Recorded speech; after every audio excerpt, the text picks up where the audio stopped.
Let's talk about the total solar eclipse in Maine especially. That's going to be happening in April 8th to be exact, 4/8/24. And that's what it's going to look like only for the total solar eclipse, not for the partial one. That's going to be happening just south of the path of totality. So we'll talk about that now in the anatomy of a solar eclipse. Get into the science just a little bit, get a little geeky here, and we'll break it down. There is the sun.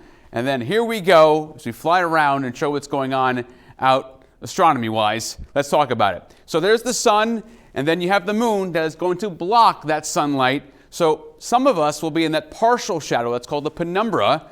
Let's think about partial eclipse. And then it's the umbra. For the total solar eclipse, it is the path of totality. It is the umbra, the full shadow. Once again, the moon obviously blocking that sunlight in totality as it gets here to Earth and to Maine especially for our look at things here. First, before we get into all that stuff, let's talk about safe solar viewing tips. Very important. Got to keep the eyes 100% healthy.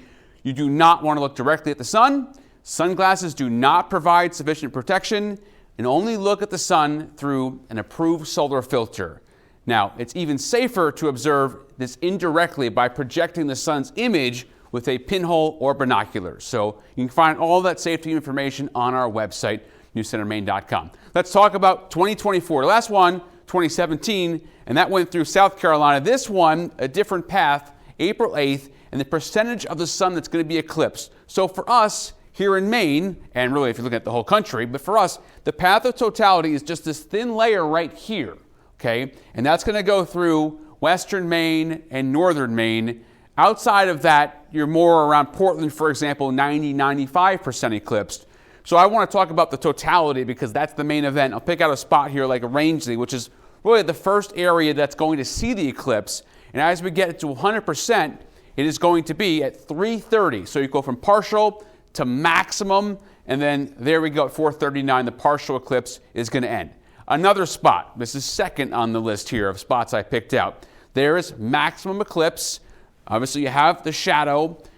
4:39 is when it's going to end, the partial eclipse. See, they're gone, okay? Another spot, Dover-Foxcroft. Starting off, 2:20 is the partial, and then we go to maximum at 3:32. 4:40 for the partial eclipse ending. So these are times that are very important, pretty much exact if you're in these locations. And then the main event, last stop in Maine is Holton. 100% max is going to be 3:33.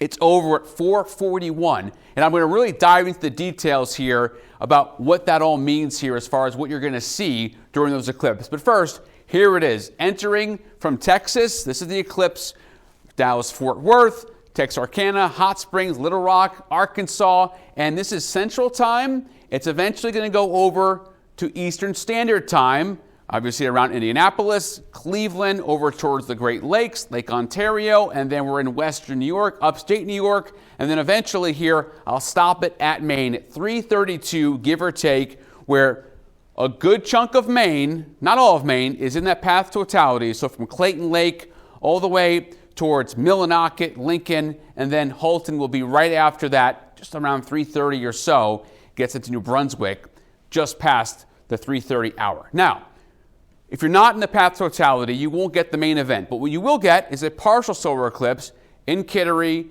in Lewiston, Auburn, in Bangor, and in Eastport at 3:34. So you're not going to miss out on everything. You'll still get some stuff.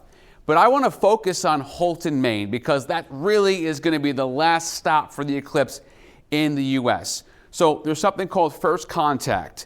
That's the moment the edge of the moon touches the edge of the sun. That's at 2:22 in the afternoon. And then this is called the moon bites the sun. It looks like that, right? When you see the eclipse happening, the eclipse starts to become visible at 2:23 in the afternoon. And then here we go. Now that the shadow is blocking things out, okay, solar energy is going to decrease around 250, meaning the temperature is going to start to go down because we no longer have our heating source. Obviously, the sun heats the ground gives off that heat. So this is phase 2 now. Darkness intensifies. The eclipse is going to start progressing at 3:04. You're getting close to that 3:30 time now. This is my pick of the entire thing here, is where nature starts to stir.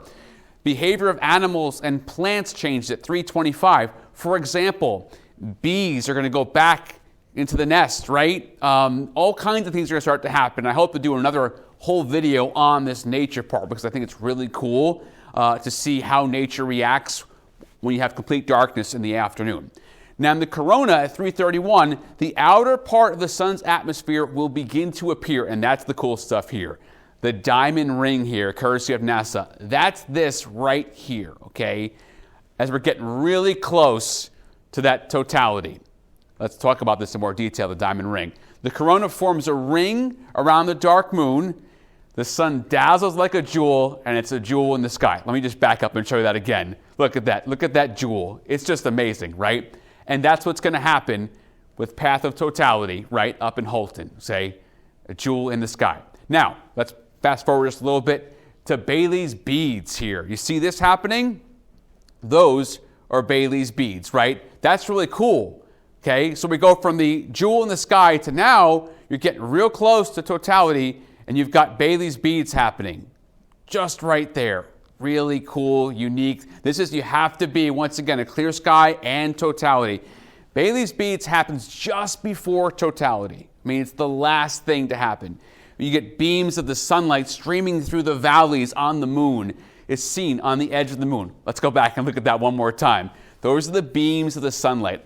I'm getting all excited talking about this because if we have a clear sky and this happens, that is game on for us here in Holton, Maine. So just get ready for that. That is a big highlight if we can get everything to line up.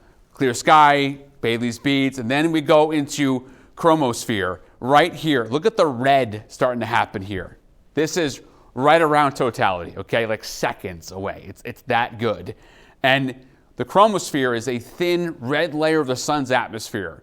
It becomes briefly visible in totality. So you're at totality, it's happening, it's that last like split second before you go completely dark, and then you get the reddish tongue-like prominences start to poke out. Have you seen those pictures on the internet? It looks like the red kind of dancing around the moon. That's what you're gonna get, okay? And then here it is, totality, the main event. Got the corona going on, the brightness, and it's just crystal clear, perfect, if the sky is clear.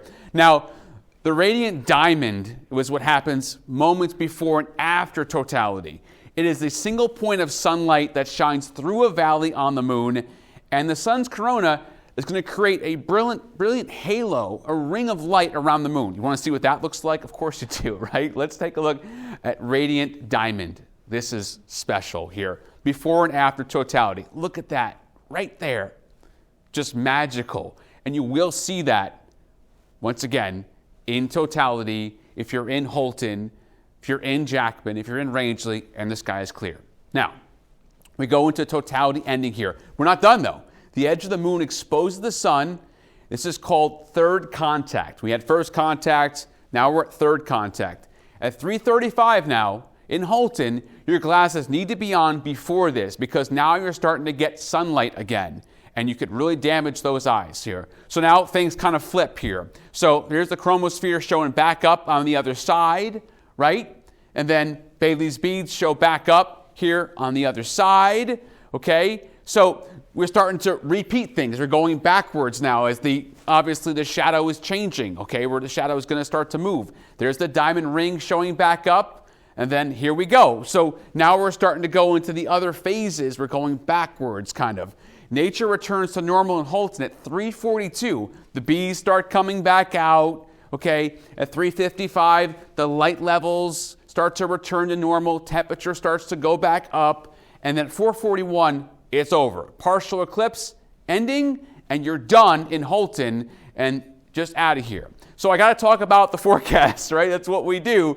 And the cloudy day chances. Now, even with this potentially bad of a cloudy day forecast, which is 79% of the time since 2000 has been pretty much overcast in Rangeley. Even that bad, you're still going to get things like nature stirring, even if it is cloudy, okay? So this is still going to be a very big deal, regardless of the cloud cover. Obviously, with a clear sky, it would be even better. The last total solar eclipse in the U.S. was August 21st, 2017. I was there in South Carolina. It was phenomenal. It's the first time in 99 years, and it swept across 14 states. The next solar eclipse, talked about at the top here, April 8th, 2024. We will have to wait until 2044 for the next one in the U.S. That's how long it's going to be. It'll be worth the wait, as we'll see here. I'll have more on the eclipse coming up as we get closer to April 8th.